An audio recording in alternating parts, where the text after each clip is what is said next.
দৌড়াইছি দৌড়াইছি। আমাকে দৌড়বে সারাদির সঙ্গে? আমি ধরলাম তো ওর সামনে এই যে। ভালো।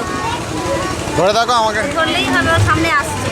এই কিছু করতে হবে না, খালি কিছু করতে হবে না, এখানটায় দেখো ব্যাস বাবাই আছে। দেখো এখানে আমি আছি কিনা। তোমার হাতটা সরাও। চলে যাও। নাও, বাবাকে দাও। দেখতে পেলে হলো। হ্যাঁ, আরে এই পাশে সারথি আসছে না, এইবারে খালে এইবারে আসছে। ঠিক আছে। আর একটু ঘুরো। হ্যাঁ ঠিক আছে, এইদিকে দেখ।